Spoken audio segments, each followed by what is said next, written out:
Visit themonstertrain.com to sign up for the free beta and join the fight to save hell.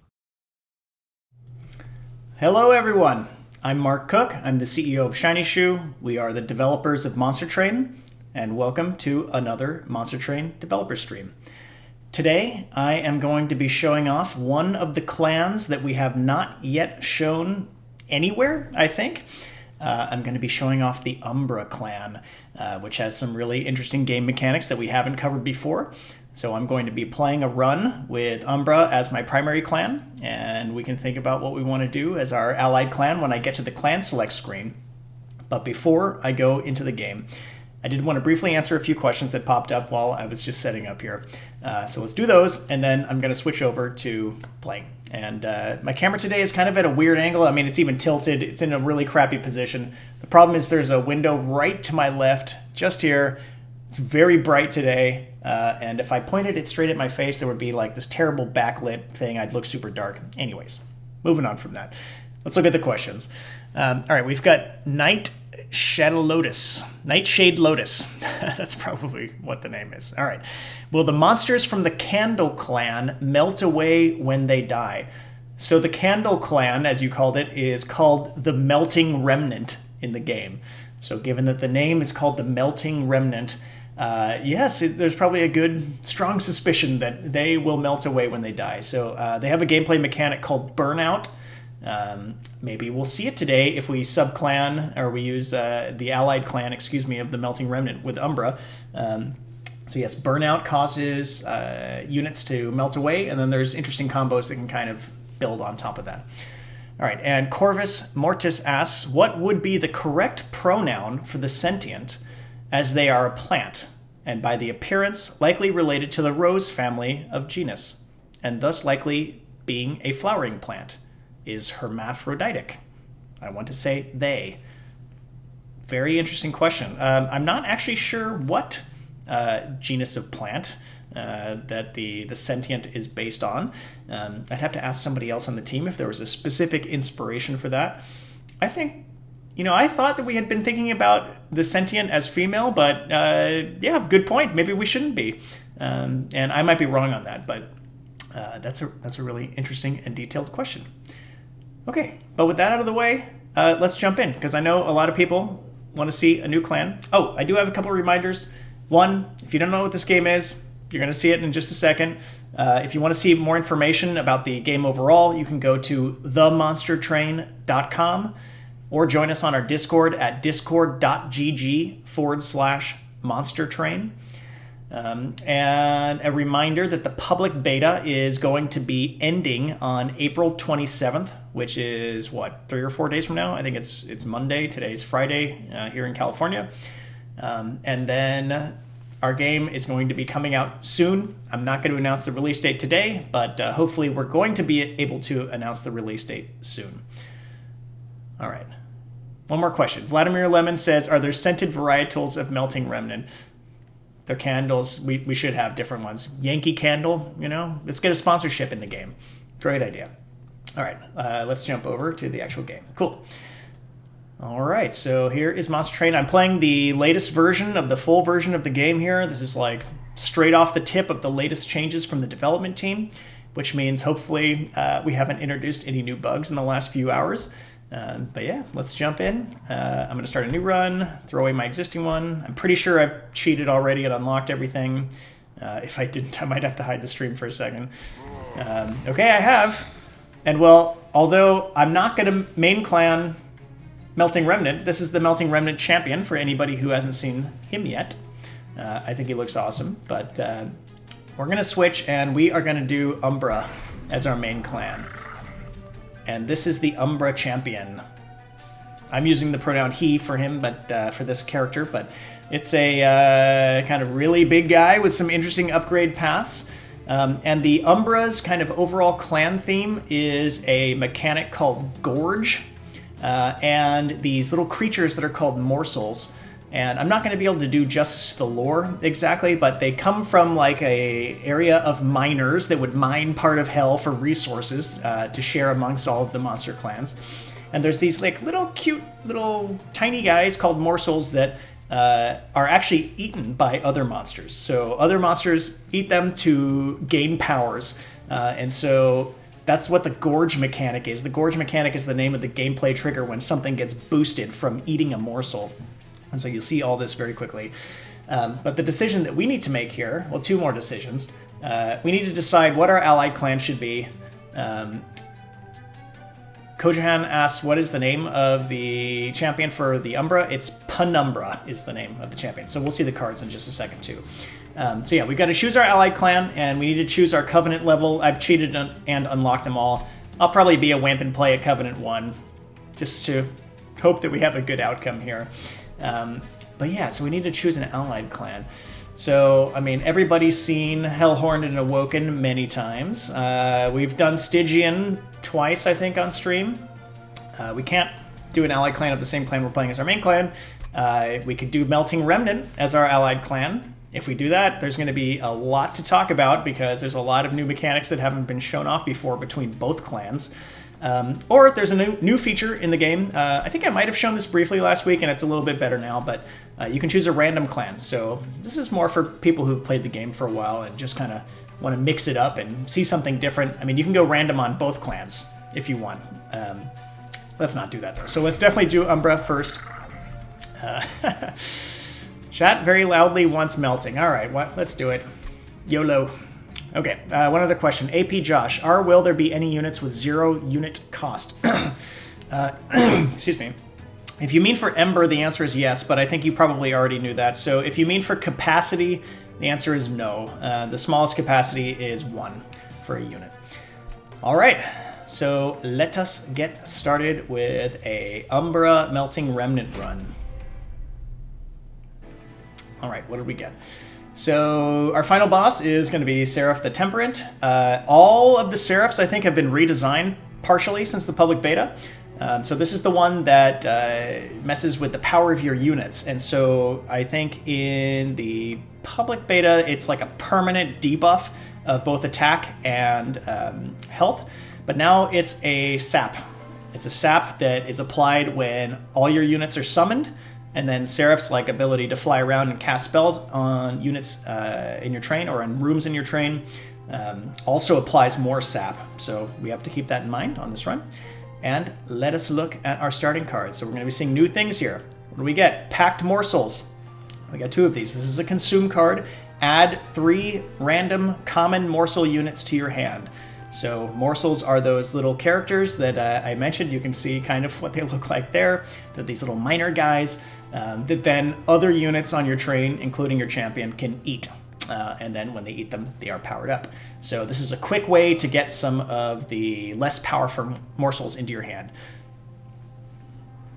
Dripfall. This is somewhat like Restoring Retreat, except it has no other associated kind of element to it, so it just descends a unit. This is a Melting Remnant card, so it pushes units down floors, which is a great utility spell for a variety of contexts. And finally, Umbra Stone. So this is the what do we call these? I've forgotten, but like the books, I think, per clan. This is the Umbra book. Has consume and it applies trample. So trample is a status effect. When attacking, excess damage is applied to the subsequent enemy unit. So if you overkill an enemy with a really powerful unit attack, whatever remaining damage will go to the next enemy, and so on. And so if there's a big line of weak enemies, or if you have very high attack on a single character, you can just destroy them all and kill them all with a trample, kind of just blows them all up. All right, a couple quick questions. Cryorus the Dragon asks, will the max amount of units stay at 7 in a room? Yes. That's really mostly, I mean, it's both about gameplay, but it's really one of the main reasons why we did that is it just gets too messy. You just can't target units correctly. You just can't see what's going on. There's too much overlap in graphics and so on. So that is the reason why there is a unit cap per room on the player side in the train. Or it's on both sides, but it most commonly comes up on the player side. And the same person asked, does trample work with spike damage? No, I don't think so. Trample, as it says in its tooltip that's up on screen right now, it only works for attacks. So it's for direct attacks, during your turn. If your unit is attacking, that's when trample applies. Chaos Ruler 10 asks, how long have you guys been developing Monster Train? Since around, I want to say September 2018, so that puts us at about a year and a half. All right. One more, and then I'm going to start playing, but we can always pick up questions as we move on. Hecko123 asks, can you stack trample? No. So it's like sweep. It's you either have it or you don't. All right. Cool. So let's move forward. I like to pick my artifact first, so let's do that. Okay, we got two. These are both artifacts from clans that we're playing, so neither of these are generic, so these should both be new to people who have played the public beta. So we got Refined Void. Friendly units enter with Lifesteal 2. So Lifesteal is a mechanic that primarily, or only, I can't remember, primarily comes up with the Umbra. When a unit with Lifesteal attacks, it restores health equal to the damage dealt. So it's a way to keep your units healthy. They can attack, and when they attack, they get health back. Every single unit that comes onto your train gets Lifesteal 2. Usually with, I think, both Melting Remnant and also Umbra, you're going to be summoning a lot of units, so this could synergize well for us. And Resin Block is an artifact from the Melting Remnant. Enhance friendly units with plus 10 attack when they die. So why would that be useful? Why would you want to give like benefit to your own units while they're dying? Well, the reason is Melting Remnant is all about life and death and the cycle, and like candles burning down and being recreated and so on. So one of the core mechanics of the Melting Remnant is Reform.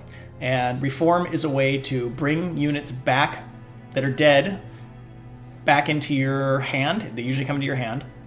And when you reform them, they gain Burnout, which I explained briefly earlier, and they gain some stat bonuses. So this would basically give them even more stat bonuses if we use that.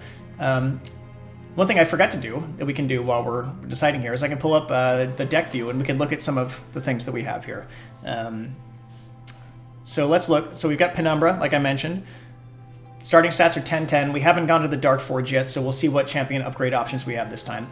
Of note, his base capacity is 3. So he's big and can get bigger in terms of one of the champion upgrade paths, which is very different from the Hellhorned and Awoken champions, which both have 2 capacity, and as we've seen before, the Stygian Guard champion Tethys Titansbane has 1 capacity, so Penumbra's the big one.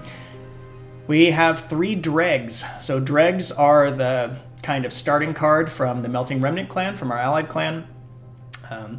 They cost 0, they take 1 capacity, they're 9/3, and they have Burnout 2. So Burnout counts down every turn. When the Burnout runs out, the unit dies. So this is kind of a, these are like, they're decent attack for early game, but they have low health, so they can die easily, and they only last for 2 turns before they die. But as you've seen from this artifact pick we're considering, like actually having units die in the Melting Remnant and come back can be a really good thing because they can get powered up as they're cycling through that. Okay, we got Dripfall, we talked about that already. Packed Morsels. All right, we have Shade Splitter. This is the starting card. It's a spell for the Umbra. So Shade Splitter adds a random common morsel unit to your hand. So it's actually fairly similar to Packed Morsels. The main difference is Packed Morsels is consume and you get more of them, and Shade Splitter you just get 1. So it's a decent starting card. We've got Train Stewards, as you always have Train Stewards. In the full game, we've recently changed it, so you start with 4 instead of 3. There's a wide variety of reasons behind that. I mean, the amount of tuning changes that are in the full game from what's in the public beta is just like so great, it's hard to even explain why without the context of many other things that have come before. But now it's 4, so you know. And we have Umbra Stone, which we already talked about. So right now, we don't have any cards that cause Reform, so taking Resin Block would be a bit of a gamble, but we could hope that we would get some benefit from it. Refined Void seems a little bit safer. So why don't we go for Refined Void? Let's try it. All right, and ZebZ2990 asks, how will Lifesteal stack? What is the difference between Lifesteal 1 and 2? Okay, good question. So Lifesteal basically is reduced once when you hit somebody. I believe, is the rule. So you can stack it, and it just means the number of times it's going to trigger. So every time it triggers, it removes a stack. When it triggers again, it removes a stack. So if you don't attack, if that unit that has lifesteal doesn't attack, it's not removed. But if it does attack and it hits, it heals for however much damage was dealt, and then you lose a stack. All right, and Vindictive Coins asks, how do you get the burnout units back when they usually behave like consume spells and you can't replay them? So here, since we're just talking about anything, why don't I open the logbook? I'll answer that one real quick by jumping over to the old logbook. Let's go here. Let's go to Melting Remnant. There's going to be a lot of cards you haven't seen before. Okay, well, here's an example. Sacred Wicks. This is consume. It reforms 3 random units. So you know what consume means already. Reform. Return a defeated friendly unit to your hand. Enhance it with burnout 1, +5 attack, +5 health, and 0 ember cost. So this is the type of card that can bring dead units back out of the consume pile. And that's not the most basic one is this one. It's called Molded. Cost 1. Choose a defeated friendly unit to reform. So with Molded, you actually get to choose exactly which one you want to get. It's also worth mentioning that the champion from the Melting Remnant has one of the champion upgrade paths is about reforming as well. And Snake Master asked, does the resin block also take effect with endless units? Yes, I think it does. So if we had endless on something, that would be good. Or we could have gambled that we were going to get it at a later time. But all right, let's jump over to the Dark Forge. Okay, so the 2 paths we have to look at for Penumbra are the monstrous path, where he actually grows in capacity size. So you can see it's glowing red here as a warning to you that if you take this path, that is actually a downside. You're going to have your capacity increased even more. You get trample innately, and your stats are boosted to 25-25, which means you're more likely to do that overkill damage and just blow away an entire wave of enemies. That combo is pretty decently with Refined Void. Means for the first 2 turns at least, as long as Penumbra doesn't die, any damage he takes, he's probably going to heal it completely back up to full because of the combo of Trample and the attack there. The other upgrade path is Glutton, so it doesn't modify capacity and adds a Gorge trigger instead. And it actually doesn't modify the base stats either. But every time you eat a morsel, you gain +3 attack and +3 life.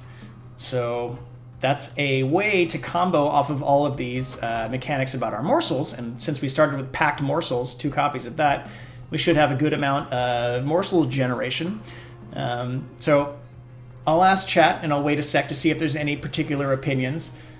I'm leaning towards Gorge because we can play more with morsel strategies, but what do you guys think?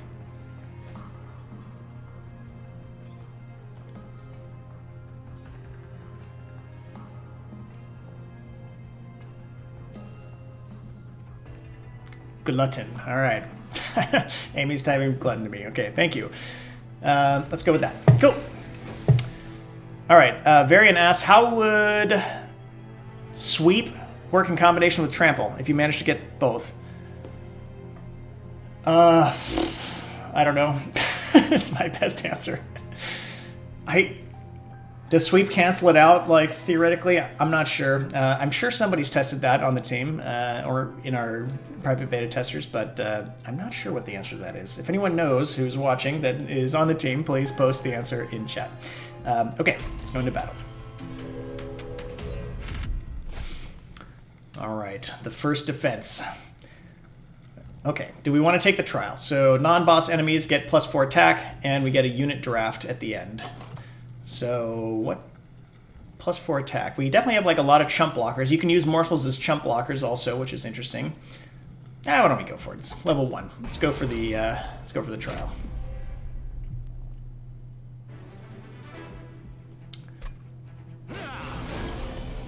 Okay. Well, one thing of note though, of course, is that we don't have any direct damage spells at all. So unlike both Hellhorn and Awoken, I don't think. Okay, sorry, I'm just thinking. I don't think Melting Remnant... Well, Melting Remnant may have some direct damage spells, but they have caveats, and Umbra has maybe 1. So anyways, we don't have any in our deck right now. So I am definitely not going to play Penumbra down here. So that's one of the things with the Gorge upgrade path. it often incentivizes you to start playing your units on higher floors because we need time to build up the stats and power of our champion. So given that we took the trial too, I'm actually going to put him on the top floor. And I'm going to cast Packed Morsels so that I can get a bunch of morsels. Let's look at them. So we've got two different types came in our pack of morsels here. We got Morsel Excavator, which when he is eaten, we are going to gain 1 ember. And Rubble Morsel, which when he is eaten, our eater will gain +2/+2, which is great because it's going to combo with our Gorge trigger. I mean, all of them would, but if we played 2 of these guys in the room, we would get +5/+5, which would be great. Onyxian1022 says, oh, are the torches and restore starting cards specific to clans? Yes! So every clan has its, in addition to its champion, it has its like starting card, and you get a couple of copies of them. And so for the Hellhorn, it's Torch. For the Awoken, it's Restore. For the Stygian Guard, it's Frozen Lance. For Umbra, it is Shade Splitter, the one we just looked at here. This one, where you get a morsel. And for the Melting Remnant, it's a unit. It's the Dreg. So Melting Remnant is the only one where you get a straight unit. Shade Splitter is kind of like getting a unit because all morsels cost 0 to cast, so you cast a spell, you get a random one, and then you get a unit. But you can see all 3 of these common morsels have 0/1 base stats, so they're going to get lifesteal from Refined Void, but that's not really going to do much for us. Okay, Cottontail234 says, since the morsels and Gorge effect don't say enhance, the buff goes away on death, right? Yes, if Penumbra dies, he loses the stat increases. So given this strategy, it's very important that we keep him alive, which is why I placed him at the top. So I don't think we need a lot of Ember right now, so I'm actually going to play the 2 Rubble Morsels here. So our capacity is now at full, but we're going to eat them. So from each of these, we're going to get +2/+2. And then we're going to also benefit from the +3/+3 per 1 eaten. So we should get +10/+10 in total. Do I want to do anything else right now? I could play this Dreg. I mean, why not? We'll get some more here. I'll play 2 of these, so we'll have 2 extra Ember to play with. The Dreg's going to eat these. He's not going to get any other benefit other than the just basic eaten element here. So let's play that out. Then I've got some more things to say about it. All right, so we got a lot of nice little juicy triggers there. And the eating trigger by default happens at the end of turn. Now, there are ways to make it happen during your turn, but we'll see if any of those cards pop up. Okay, what do we want to do here? We got plenty of Ember. I think I'm definitely just going to give Penumbra Trample. I mean, why not? He's going to be our beefiest unit in this battle. And I'm definitely going to cast more Packed Morsels. Let's keep packing them on. So we got 3 Excavators. Not the most exciting, but we definitely want to get the boost to Penumbra. All right. So I'm going to throw a... What do I want to do here? I'll just play a Train Steward at the front because I want to exhibit something. 2 things here. Okay, so we've got our Train Steward here. He's showing us dying because he's got 12 damage being shown on the enemy side, so that makes sense. And our Dreg is showing something here. There's this little icon to the above and to the right of the 3, which is the preview icon for Burnout. So this is saying that the Dreg is going to die from Burnout. The X means they're going to die from direct damage. If you've played the public beta, you've seen that before. But this candle means they're going to die from Burnout, so we let you know and remind you. Wakatuwaka says, does being eaten count as a unit dying? Yes, it does. So that combos incredibly well in a variety of ways with the Melting Remnant, so hopefully we'll see those today. All right, so another thing I want to point out with regards to eating is let's imagine if I place this Morsel Excavator somewhere in this room here, which unit is going to eat the morsel? Well, it's a good question. We had to come up with some rule for that. And what we decided that the simplest is it's the unit in the front. So the one that's the closest to the enemies is the one that eats the morsel every time. So we decided to do that so that you have to think a lot about your room positioning with regards to who you want to have eat the morsel. It is a bit more limiting, but we think it's limiting in a good way in terms of strategic planning. All right, so what else can we do? We can't put any more morsels in here as badly as I want to, so we could chump block with a morsel. So we could just put him in front. If he dies, he won't be eaten at the end of turn. But, you know, that would prevent It would not prevent our Train Steward from dying just based on the damage with the enemies and what they have. You can just play another Train Steward. Yeah, why not? Let's do that. And I'll just hang on to this one.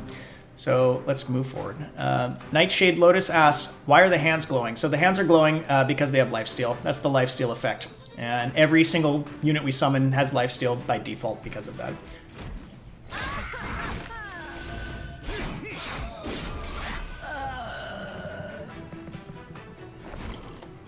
All right. Okay, so you can see here, for example, here's how lifesteal kind of comes in.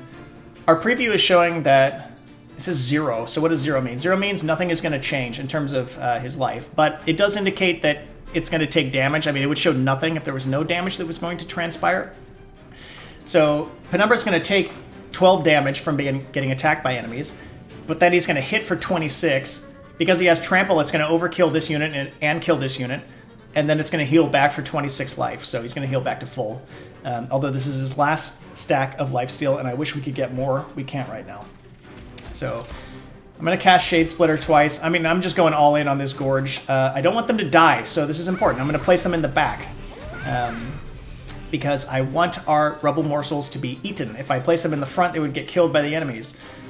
So now we're showing we're actually going to gain 10 life in total, and we're going to gain 10 attack too. Let's see, do we want to play anybody here? Maybe not. I'm actually just going to set up for attacking the boss when he comes in down here. So.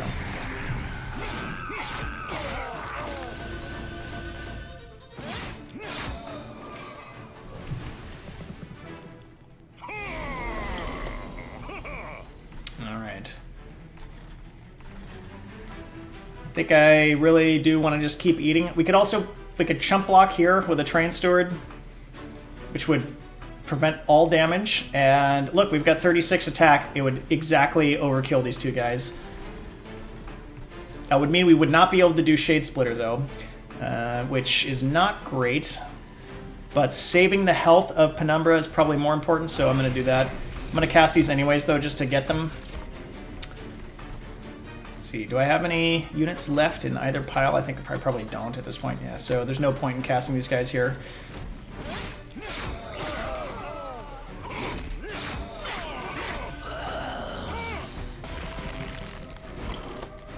All right. So right now, we've kind of gotten all in on this. We just want to maximize the value. I think I'm going to do Rubble Morsels because I want to get the extra attack and health.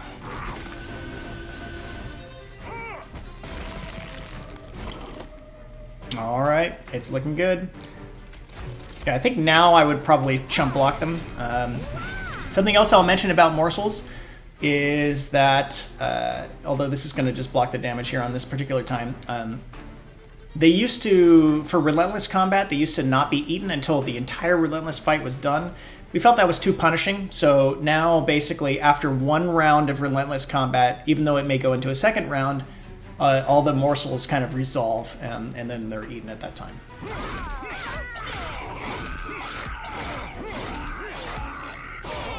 All right, our strategy worked.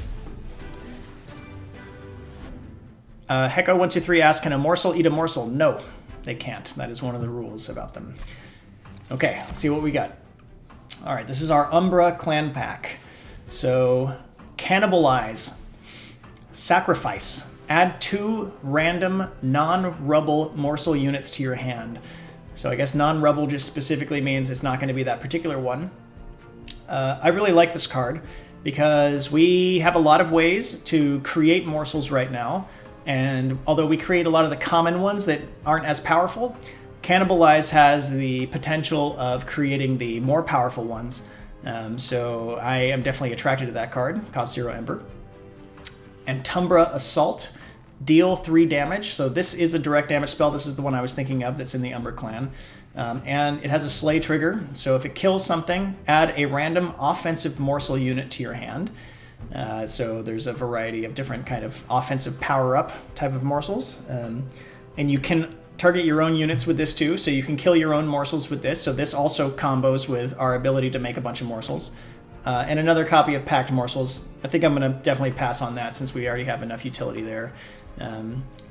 Okay, chat is shouting for cannibalize. All right, well, definitely, let's go for that. I like it. All right, and here is our allied clan pack coming from the Melting Remnant.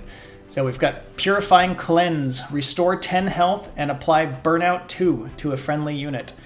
So adding Burnout, you know, you may think Burnout is just bad, but it can be good. I mean, it can be bad, it can also be good. So in that way, it's strategically interesting. So Burnout can be bad because it can kill your unit, and if you have no way to bring them back, especially, that's extra bad.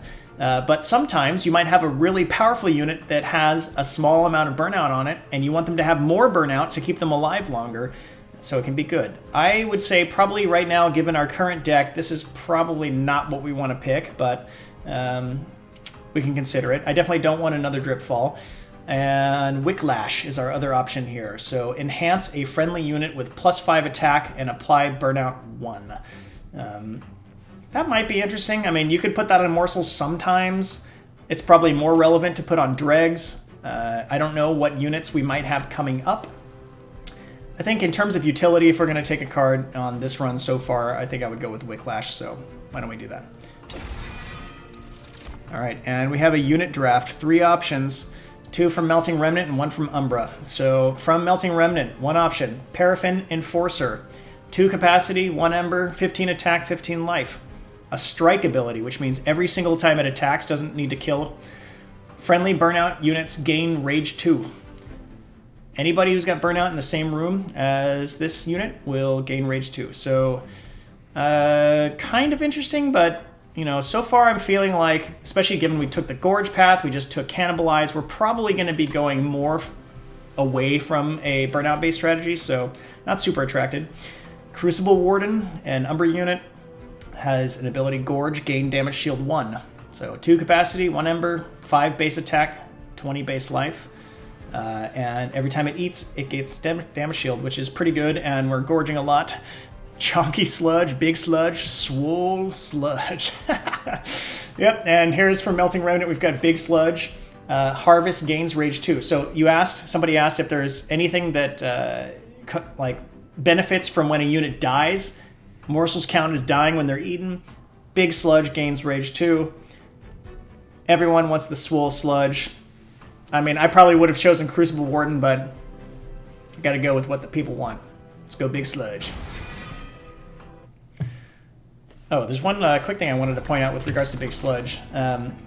We made in comparison to the public beta, we made the rarity icons on cards. We finally fixed that problem. They're much clearer now, I hope. So purple means rare. So Big Sludge was the one rare pick in that pack that we opened. All right. Giovanni Cujo asks, what did you use to make this game? And is this game going to be pro mods? So we used a bunch of different technologies to make this game. The game client itself runs, it's a Unity-based game engine. So it uses Unity. And there's a bunch of server-side code and so on that's not using any particular framework of note for some things. I mean, I could go into a lot of detail about that, but there's a lot of technologies in use to create all aspects of Monster Train and the multiplayer features and so on. Okay.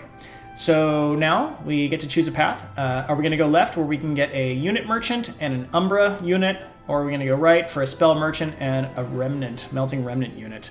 Let me think. What do I want to do? So we've got the Sapping Seraph, which means our units are going to be weaker. We did just draft Big Sludge, who we could power up if we go this direction. Are there any like spells I really want to do something with?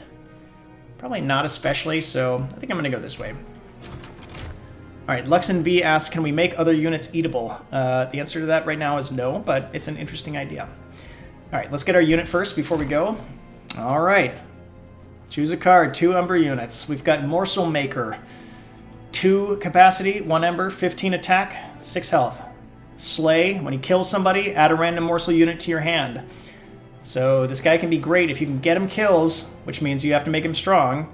Then you can get a lot of the rare morsels can come from Morsel Maker getting kills, which synergizes well with our strategy. The other one is Alloyed Construct, cost 2, 3 capacity, 20 times 2, so it comes with multi-strike. 25, although he has Inert. This unit cannot attack unless it has fuel.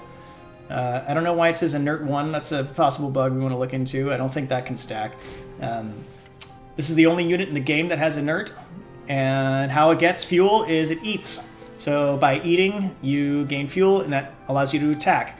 So the kind of innate abilities of this, if you can buff it up, we're clearly going for a gorge-based strategy.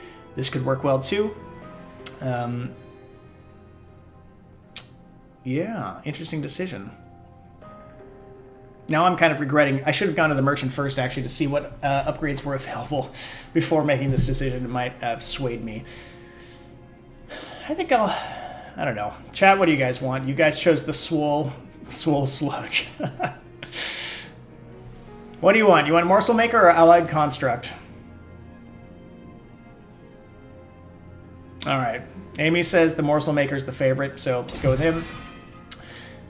Okay, John13 says, the Seraph that cleanses buffs, how would it affect burnout units? Kills them or just gets rid of the death timer without consequence? So that Seraph has changed slightly as well. It's a little bit easier in the full game because we felt it was just too punishing, and we made that change based on player feedback, so thank you to everyone who submitted feedback on that.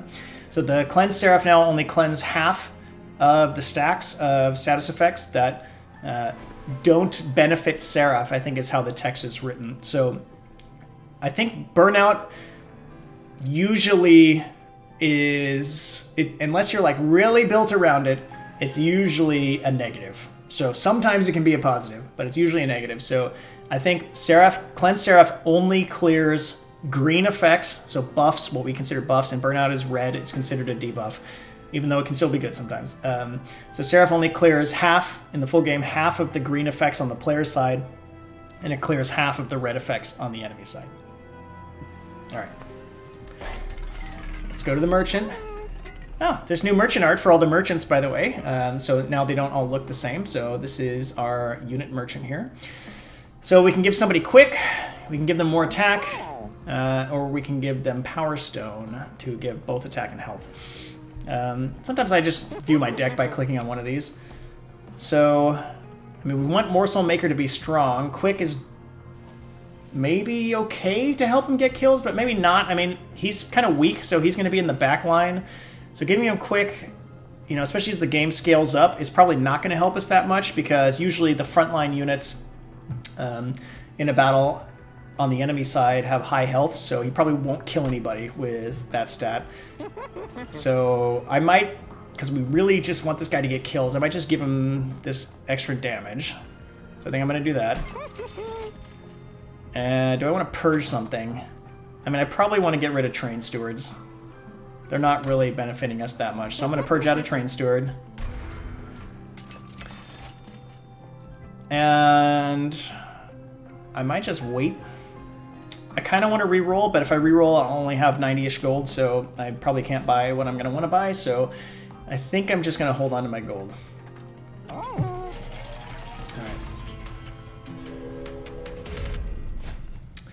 Okay, Barb Disciples, so they're going to have spikes. And do we want to take -1 Ember per turn for a random artifact? I think I'll probably take that. That's going to be a bit painful, because turns where we want to cast like Big Sludge, he's going to take all of our Ember. So that's definitely a risk, but I think I want to do it. Spikes does kind of suck, actually, with Trample, because when you trample over with Spikes, you're going to take spike damage from every single unit you hit. So that can be dangerous. Another feature that I want to show off that I mentioned on my stream last week that we put into the game is up here in the HUD. You can see we've changed things a little bit. There is a little map icon, and when you click it, you get a map that kind of summarizes everything that you're going to see on this particular run. So right now our train is right here. And this is for, like, if you're trying to make a decision around what trial you want to take, and you want to think about like what's coming up in terms of merchants or rewards. Now you can see this. Like, we're calling it the mini map, which is kind of a ridiculous name. It's not a mini map in the traditional game sense, but it's a way to look through and see all these rewards on your path through the 9 rings of hell to get to the Frozen Heart. All right, but I'm going to take it. Let's go.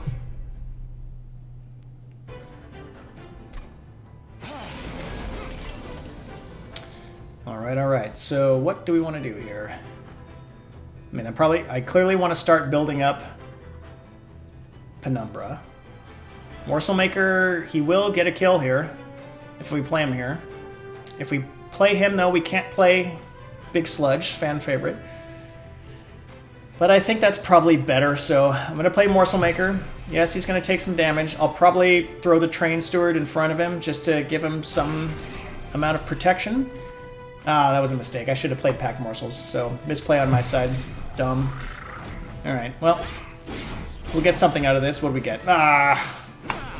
Roll of the dice. We randomly got a morsel that I don't really care about. However, we also have Cannibalize now, which is calling my name. So I think I'm going to morsel here, and I'm going to sacrifice that morsel. What do we get? Okay, we got some new ones. So, Umbra Morsel, 0-5. Eaten, Eater restores 15 health. We don't need health right now, so it's not fantastic. We could throw him here. We could chump block with him here, but I don't think I want to do that. I think we need to start building up our forces up here. And we've got the Magma Morsel, Rage 2. And when eaten, the Eater gains Rage 4. So when this morsel is summoned, it can attack, unlike all the other ones we've seen so far. Alright, well, I'm gonna eat them all up here, I think. And I don't think I want to give anyone Burnout. I think I'm just gonna give Penumbra Trample again. And we'll just end.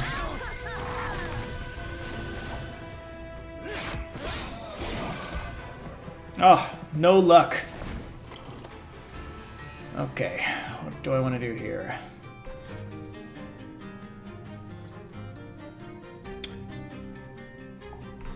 Alright, I think I'm going to just see if we get anything else that looks useful. No, we got all the same ones. Alright, well, I'll definitely play both of them. I don't want them to die, so I'm going to play them behind. I feel like I can do anything useful here, so I'll just put these guys down here.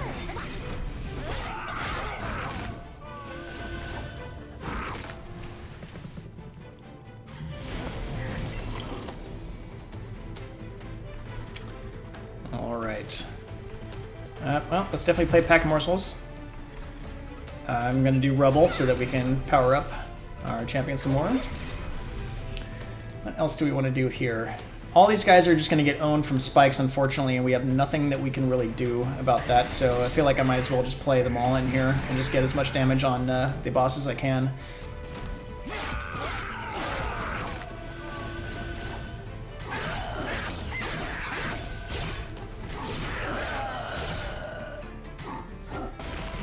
We gonna get Big Sludge? We did. Alright.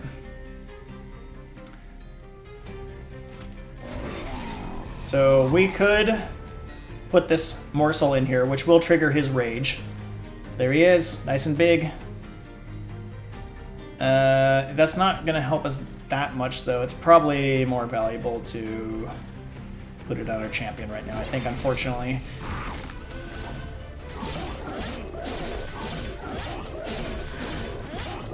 We did get some nice utility out of Refined Void, though, to get some extra damage on him. Alright, I'm definitely going to pack morsels. I'm going to play the Rubble.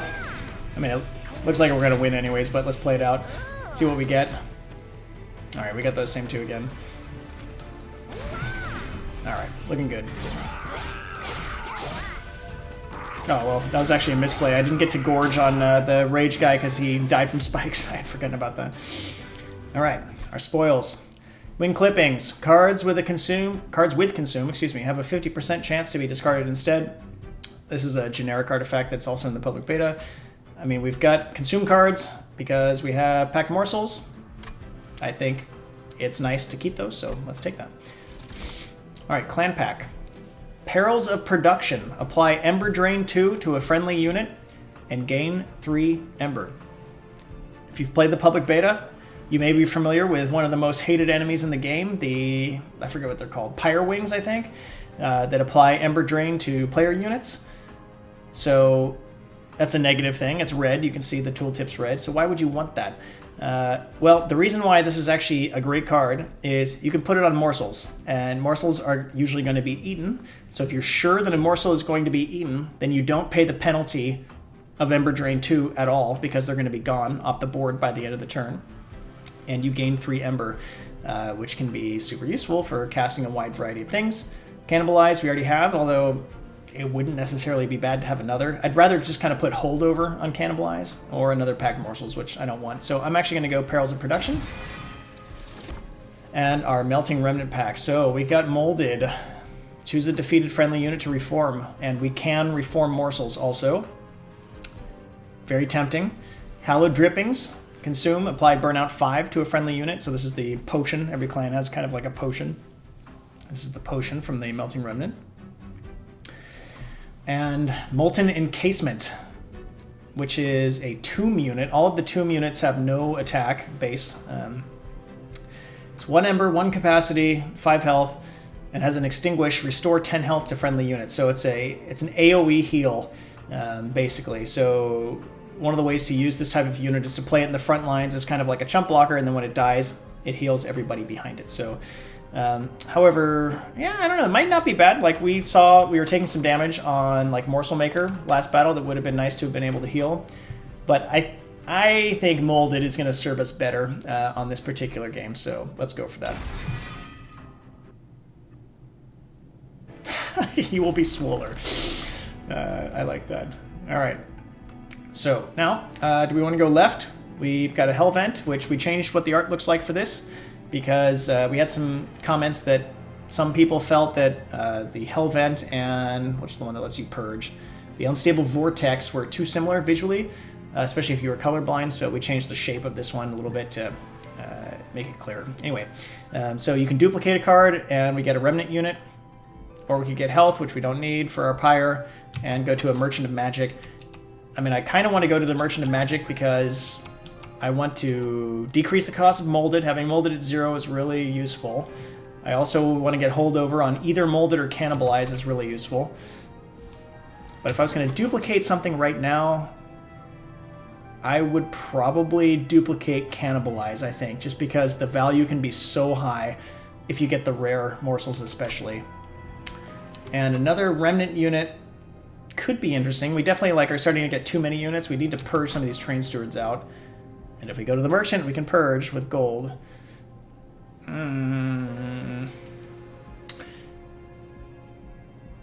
don't know. I probably would have gone to the Merchant if I was playing by myself, but in the hopes that we get to see more stuff, let's go this way. So let's check our Remnant banner. Okay, 2 units we haven't seen. The RNG gods are blessing us to show new content, it looks like. All right, so we've got Lady of the Reformed, 1 Ember, 2 capacity, has Burnout 3. Revenge, so when she gets hit, every time when she's damaged, for any reason, including yourself casting spells on her, friendly Burnout units gain Burnout 1, so, which is an AoE in the room. So this can be a great combo way to get more Burnout on your units if that's useful to you. And we have the Paraffin Thug. It's got a slay trigger. When you kill something, you gain 20 gold. So that's one of the other kind of themes of the Melting Remnant class, is they're kind of like, some of them, there's like different factions within the Melting Remnant, but some of them are kind of thugs, right? They're gangsters. There's like a gold theme. There's ways to get lots of gold when playing that clan. The best one for the Umbra Melting Remnant combo, though, we haven't seen. It's a card that has a harvest trigger, so on death, you gain gold. In which you can like combo like crazy with the Umbra abilities with morsels and so on. But because we're not like going hard on Burnout, I think I'll take the Paraffin Thug. Let's try it. We're going to duplicate something. I'm going to duplicate Cannibalize. Oh, I should have gone to the Caverns first, but let's see what we get. Let's see what our Concealed Caverns event is. All right, this is a familiar one, I'm sure, to anybody who's played the public beta. All right, do we want Trap Shoot, the Hook, or nothing? So ascending somebody in the Pyre Room with Dazed. Consume, descend to the bottom floor and apply Dazed. I like Trap Shoot better, I think, this time. Especially if we can combo with our Morsel Master to get more kills with him. We're also probably not going to be going for an Ember-based strategy, so a 2 Ember cost card is less appealing to me. I think it's pretty much guaranteed with a Gorge-based strategy. We're going to want to take the upgrade from Daedalus to increase the capacity on our floors. So I'm going Trap Shoot.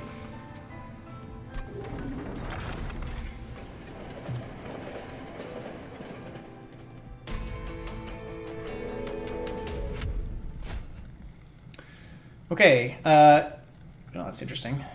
A tooltip shows up even if your mouse is way over here on the left. All right, so we've made a change to this Daedalus, this specific one. So constructed explosives enter with damage shield. It used to be the case in the public beta that all the enemies entered with damage shield and the bomb, that's what we call them, the Daedalus bombs, the constructed explosives did not. We flipped that. Really, this was based on feedback just to try to make it feel less annoying. Some people just really hated all enemies having damage shields. So now you see enemies come in, they don't have damage shield, however the bomb does. Okay. They also do more damage now, so despawn and deal 6 damage to the front enemy unit. So that's bad. We definitely don't want to play anybody in there. We have these like high attack, low health units is kind of how this strategy is shaping out, so we definitely need like chump blockers. So we may have gone too far in that direction already. All right, but I'm going to play Morsel Maker here. I'm going to play Penumbra here.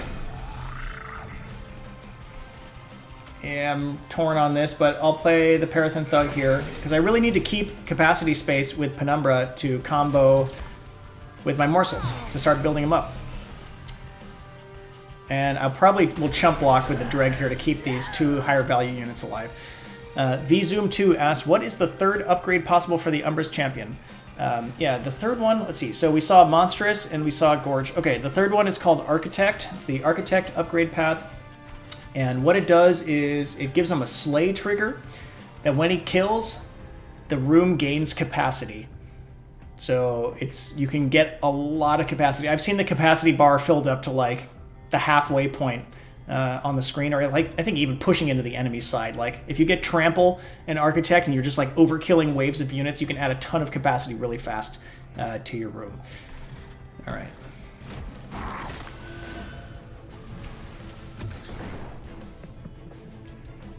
Let's see where Daedalus puts the next bomb. Okay, not where I wanted it to be. We are going to get a kill, so all right, well, it's not too bad, it looks like. Because of lifesteal, you know, nobody's really going to die here. This guy's going to die, so here, why don't we throw Perils of Production on him, get some more Ember. So now we've got 7 Ember. And so you'd be like, well, oh, you don't want to put Ember Drain on this guy because we lose 2 Ember at the start of our next turn, but he's going to be dead, so I don't care. Now, I was thinking about drip falling this bomb, but if I did that, then the Dreg would be alive still, which is not what we want, so let's not do that. All right, let's pack morsels. Ah, I saw that the wing clippings flashed, so it did not go to our consume pile, which is nice. All right, we'll do a rubble morsel excavator. We'll sacrifice the excavator. Get a rage morsel. Let's chop them up. Do I want to do anything down here? Yeah, I might as well play these guys.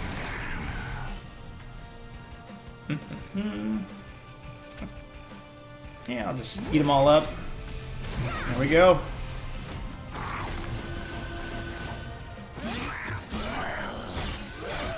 We gained 20 gold from that.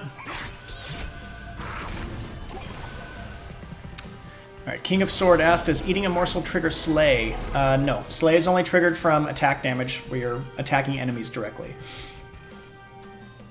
Alright, well here's our first potential chance to use Wicklash. We could use it to keep this Dreg alive. So, you know, it's showing death and combat damage, which we could change here. And if we somehow, you know, if I put a Transfer in front, then this Dreg would die from Burnout. But we could give him one more Burnout by buffing him with Wicklash, so something to consider. Let's see what else is going on here. I don't want my Morsel Maker to die. I don't have a ton of options. I mean, I can push the bomb down, which would keep him alive. I'll probably do that. All right.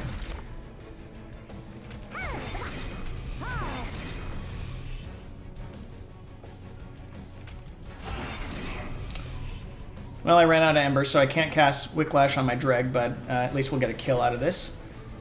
So let's see, is there anything else I want to do here? Yeah, let's Rubble Morsel this guy. We'll power him up some, so let's go.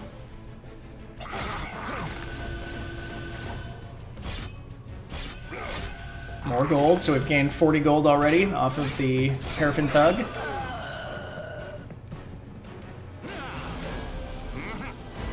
Good, I don't care about a bomb being down there. Alright, here's our big sludge. Unfortunately, we don't have room on the train for him to go anywhere except here, which is not great. But we've got molded with 12 potential targets, so why don't we cast that? Okay, so we get to choose a card to reform. And remember, when we reform, it adds Burnout 1 on top of whatever burnout they may already have. It makes their Ember cost 0, and it gives them +5/+5.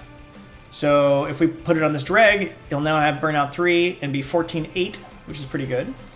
We could also bring back a Morsel, although we don't really have any of the high-value morsels here. But if we want to trigger 2 morsels every single turn, we probably should revive one, because I see, looking back at our hand down here, excuse me, I only have 1 Shade Splitter. So,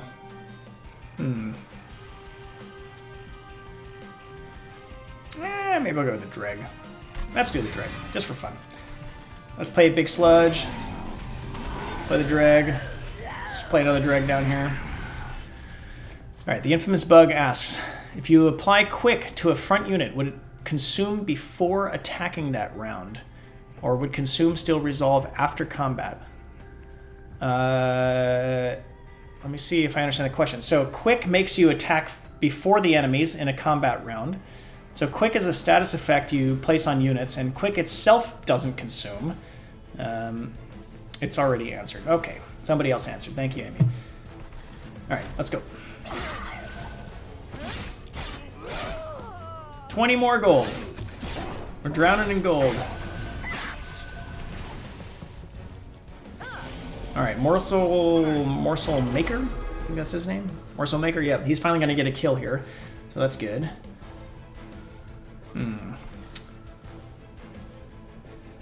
I'll just take the damage from that, I think. I don't think I care right now, so let's see. Let's do a Rubble Morsel. Let's see, do I care about Umbrastone right now? I'm just trying to decide, like, I mean, it's always good, but I'm trying to decide if I want to cast that or if I want to do another Morsel here. Yeah, by the time these enemies get up higher, like, I don't think Trample's going to be super relevant, so I'm actually gonna cast another one here. Alright. Well, I'm gonna sacrifice one. Maybe I should have sacrificed a Dreg, actually. Okay, we got one of the rare ones, finally. So here's Morsel Miner. Eaten. Eater gains +7/+7, which is gonna be really nice on Penumbra. So definitely giving that to him. Magma Morsel. Do I want my Morsel Maker to get Rage or to save his life? Not sure.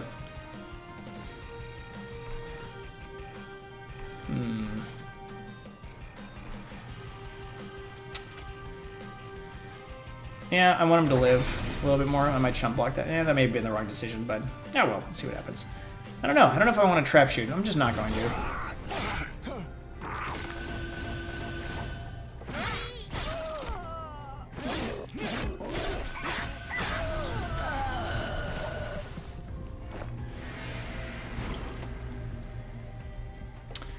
Okay. So now, I'm just going to immediately cannibalize this Morsel Excavator, which triggered the Rage. We got another one of the rare ones. Morsel Jeweler. Damage Shield 1. Eater gains Damage Shield 2. Okay, this is going to be really good for Relentless here. So I'm going to place him in front, which is going to block Daedalus' first attack. And then he's going to be eaten by Big Sludge, which will trigger Big Sludge's Harvest ability. And then Big Sludge is going to get 2 Damage Shield, which is nice, which keep him alive longer. I could Wicklash the Dreg to keep him alive one more round of combat. I don't know if I want to spend the Ember on that right now or not. So I'll think about that. I think I'm definitely going to put the Entumber Morsel right here, because both it'll block the damage from the enemy and then will be eaten by Morsel Maker after, increasing his health.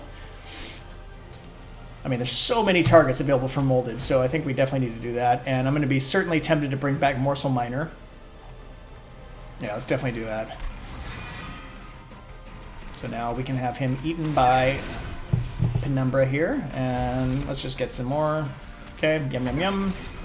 All right, capacity is full everywhere, so we might as well cast this, no reason not to. All right, so we gave one more burnout and a little bit more attack, which preview updated, and we can see we're going to deal 156 damage to Daedalus now. All right, Penumbra is getting super beefy. Cottontail 234 asks, is there a way to just base add any morsel to your deck? Right now, no, but in this battle, we're almost getting close to that because we have so many units in our consume pile that if we reform, we can pick and choose from every single morsel that exists. And Shiloi, sorry, asks, if you reform a unit that died, which was buffed before it died, does it keep the buffs it gained in combat or does it come out vanilla? So there's an important distinction here. If it is enhanced, which is a specific keyword, enhancements last for the entire battle. So if it was enhanced, it keeps it. So if you repeatedly reform the same unit, so we can see, I'm looking in my consume pile, you can see the green highlighted text means it's been buffed. But I shouldn't use the word buff, I should use the word enhance. It's been enhanced because buff is a specific word that has a different gameplay meaning. So this dreg has been enhanced. If I use reform on it again, it would be cumulative. It just keeps adding up. Buffs are the green tool-tipped items like Rage. Rage and buffs like that are gone if you die. Those are eliminated. Same with debuffs too, though. So some negative debuff like Ember Drain is also gone when you die. So things that enhance a card for the duration of battle, those persist, however, and reform is an enhancement. Okay. So this is not looking like a great room because Daedalus is just going to smash these guys. We could chump block for one extra turn with a Rebel Morsel. I can also drip fall Penumbra into the room, which seems like a pretty good idea. And I think we're just going to trash Daedalus at that point. So, yep, he's gone. That's Ember Drain here. Let's gain some Ember just for fun. Okay. Well, anyways, he's dead.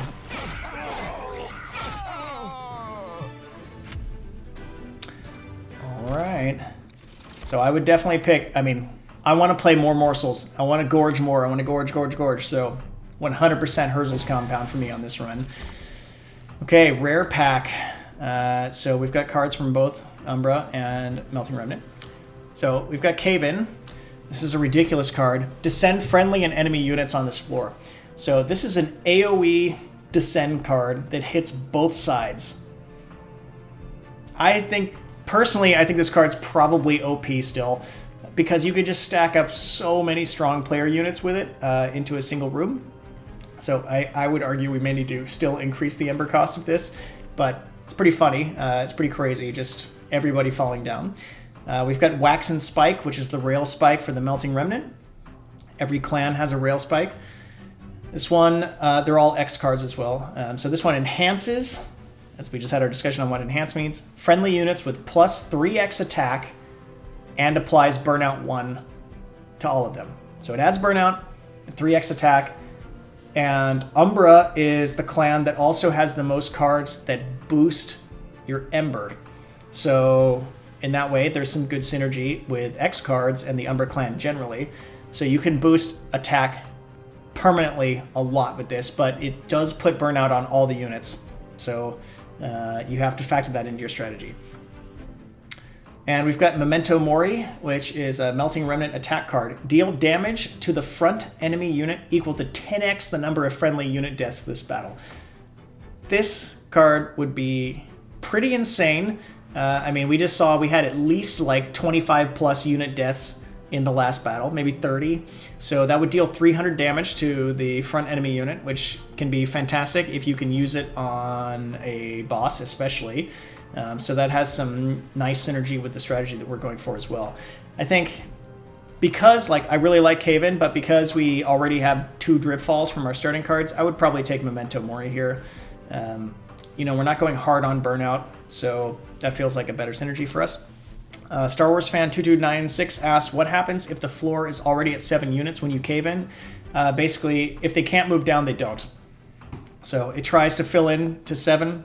And again, the 7 unit limit is there because if we do more than that, it just like becomes impossible to control the game and it just feels bad in our opinion. So you have to plan around that. You have to think about it. We also don't want the strategy to always be like, just pack everybody in a single room. Like, we don't think that's super interesting. Like, if that's the best strategy at all times, we don't think we've like really nailed the balance of the game. So we're okay with that like being a good strategy, but we don't want it to be the only one for sure. So anyway, I'm gonna go Memento Mori.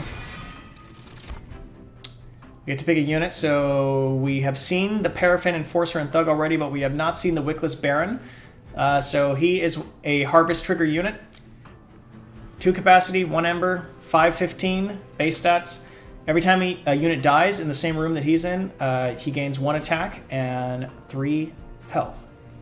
So it's somewhat similar to Gorge, like our Champion's Gorge trigger, but it's based on death and not on eating. I don't know. So like the good thing about him though is he's got a lot of health and he can gain more. And we have no way to heal other than morsels. There's that one that can heal. And we've got Morsel Maker that we want to protect. We've got Paraffin Thug we want to protect. So I think the Wickless Baron's actually a decent choice on this one. Maske asks, does Cave-In descend left to right or right to left? Great question. I don't know the answer. I'm sure it's one or the other. And I can see how that's relevant if you're thinking about full kind of capacity situations. I hope that like we have this preview for Ascend and Descend that I didn't really like point out or show clearly a moment ago. It might tell you. I would hope that it would tell you which ones are going to go down and which ones aren't, so that you don't have to guess or do that math in your head. All right. I'm going to play one more battle today, and then I have to call it quits. So let's go forward. We've got a lot of gold now because we got the Paraffin Thug triggered multiple times, so we got a good amount of gold coming out of the last battle. I definitely want to purge too, to get rid of Train Stewards, so I'm definitely going to the right here. So immediately, we've got too many units. Let's get rid of these Train Stewards. They're just junking up our deck. Let's take an artifact. All right, 2. This is an Umbra and a Melting Remnant artifact. So we've got Chain of Gems. Apply damage shield 2 to the first friendly unit summoned each turn.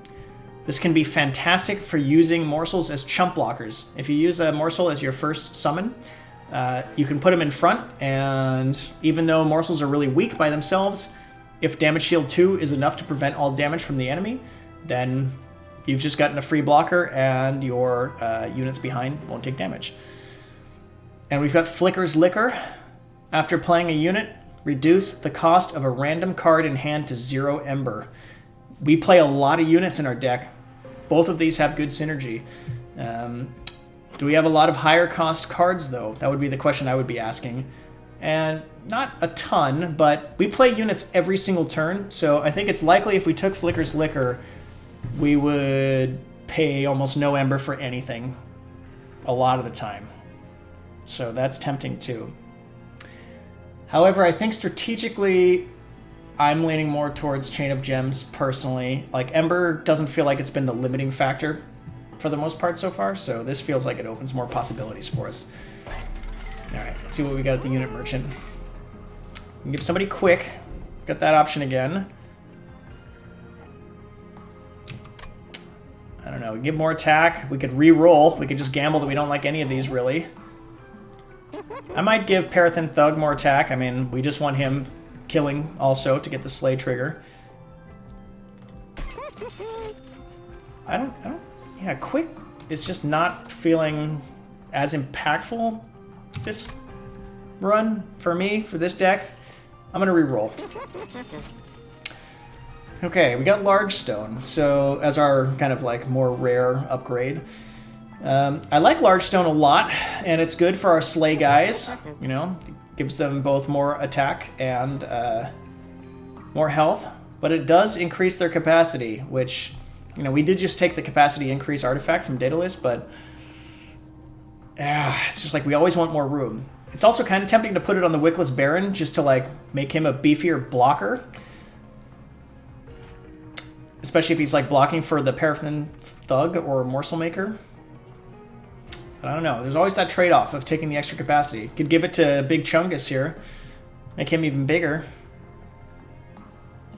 Although I would argue we're not getting a ton of value out of Big Sludge in this particular run.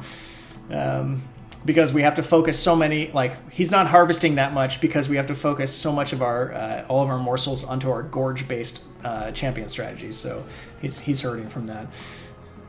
Put it on Big Sludge Kappa. All right, YOLO.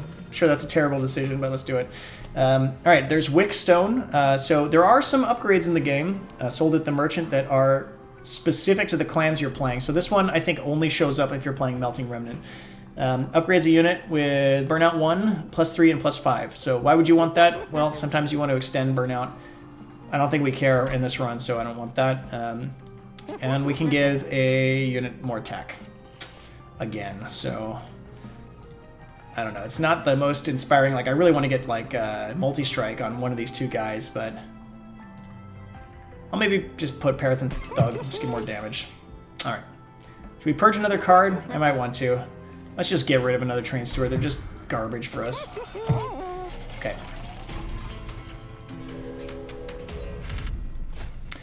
Heaven's Seal. Non-boss enemy units restore all health when they move up a floor for an artifact. This is, I think, by far one of the most complained about trials at this point, but it's definitely beatable. I would say that we don't really have like a super high damage output deck when we are in the middle of like the early part of a battle and the mid part of a battle. We really clearly are relying on building up Penumbra a ton. But, you know, what the hell, I'll take it. Because it gets complained about, I'll feel the pain too. Alright, Teahu says, do all clans have clan-specific upgrades? Yes, so the champion in each clan has clan-specific upgrades at the Dark Forge. And every clan, you can look at the logbook again real quick, has clan-specific artifacts. So... these are the artifacts for the Melting Remnant, and these are the ones for the Umbra. And since I moved my mouse over it, someone's probably going to frame step this video later, and they can read them all. So we're not going to do that right now. All right, Virion, sorry. As we go up the difficulty levels, will run lengths be the same, or will it add an extra layer as it goes up in difficulty? So I assume you're talking about Covenant. So as there's 25 ranks in the Covenant, if you go up to 25, it does not extend the length of the map. The map always has 9 rings of hell, but it does do a lot of different things that cause you to have to play around different gameplay effects. It's not just like increase the attack damage and increase the health. So there is some of that, but there are also things like one of the harder ones, I think it's Covenant 10 or 20, I can't remember which one. Turns on when you summon units into one of the rooms in the floor. I think it's top. They come in dazed on the player side, so it adds an extra level of kind of strategic planning you have to do all the time. All right, what do we want to do here? Let's see. Well, I think I'm just going to stick with the current plan. Was that the guy I wanted to play? Yeah, that's probably okay. I'm going to play... Morsel Maker here. Gonna play Packed Morsels. Start eating them up. So now we could put them all in here. We might as well. We're gonna get more Gorge triggers. And we'll get another one here. So we're gonna have tons of Ember to play with next turn.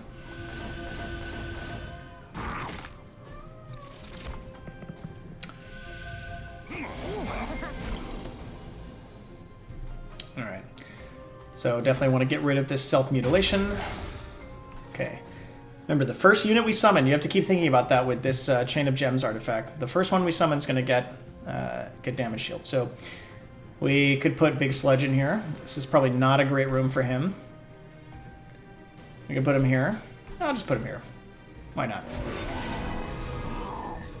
Oh, that's another thing I forgot. When you use Large Stone or anything that changes the base capacity value of a unit, it increases their size. So he's an even bigger Chungus. Alright, what else do we want to do here? We can get both of their triggers if we do this, so we'll kill both the units there, which is good. And, sure, why not? Play that guy there. Okay, cool. That's all I want to do.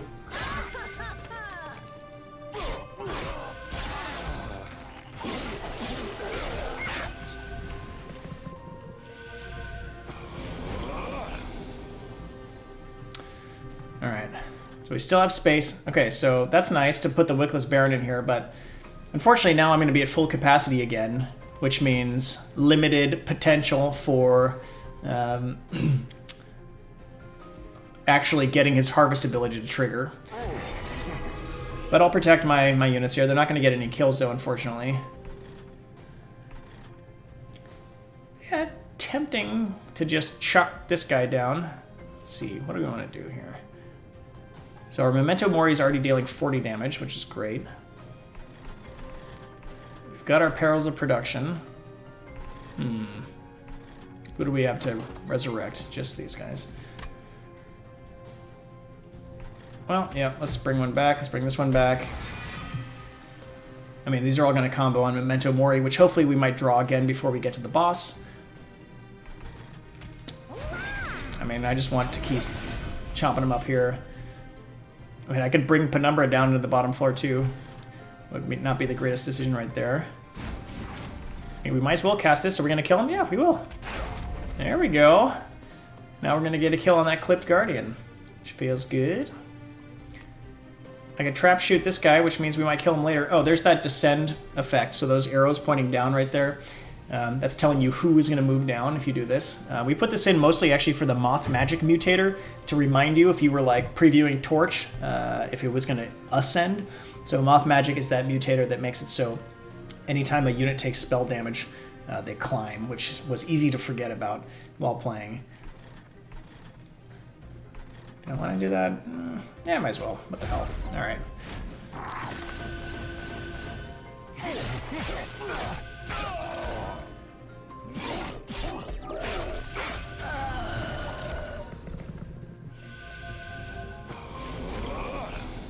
All right, let's get rid of that again. Oop. The very first unit we spawn, we want to be careful. Alright, let's see what we get from Pack Morsels. Just more of those guys.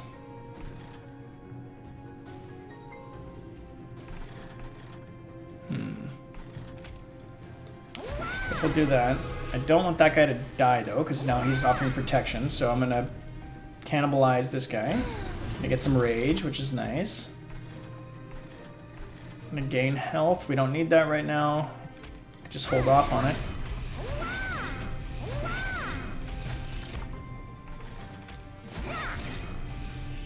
Alright.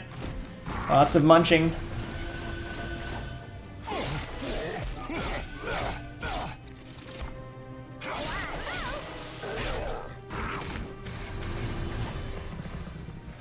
There, big sludge. Swole Sludge is doing well.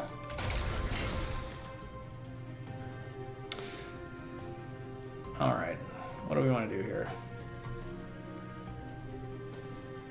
So we don't have Trample on him right now, unfortunately, so I think we could play this, and we can Drip Fall this guy, and now we're going to kill both of them. I don't think we want to play Whiplash on anybody.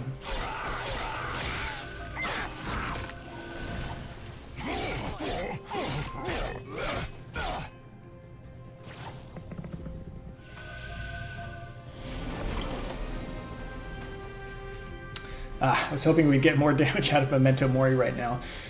I mean, 140 is not bad at all, but just wish it was more, because if we could kill the boss on the first round of combat here, then we wouldn't have to deal with these guys climbing into our Pyro Room like they're going to now.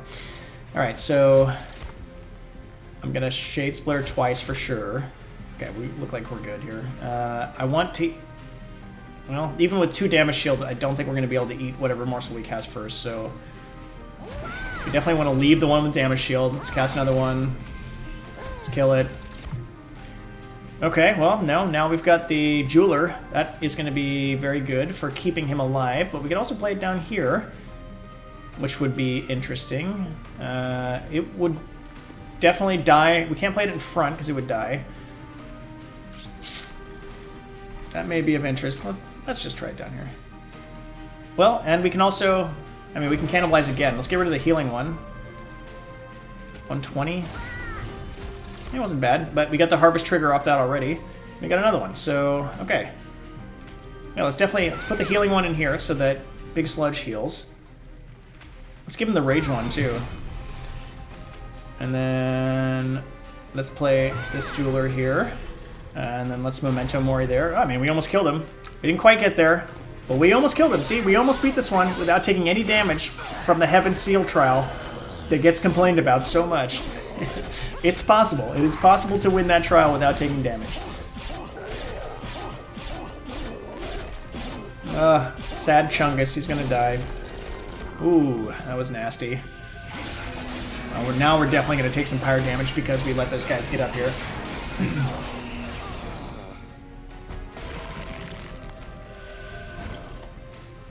But our boss is already dead, so we don't even really need to think too much. We just want to not take any more pyre damage, so. And we got 20 more gold! Thank you, Thug. Alright. Well, thank you for joining me today. I gotta call the stream there. Gotta get back to work. Gotta finish making this game. You know, we're releasing soon. And again, we expect to be announcing the release date soon, but I can't announce it yet today. So thank you for joining me. I hope you like this preview of the Umbra and Melting Remnant clans. If you want to see more and you're not already a part of our community, please join us on Discord at discord.gg/monstertrain or find our website at themonstertrain.com. Thanks for coming. See you soon. Bye.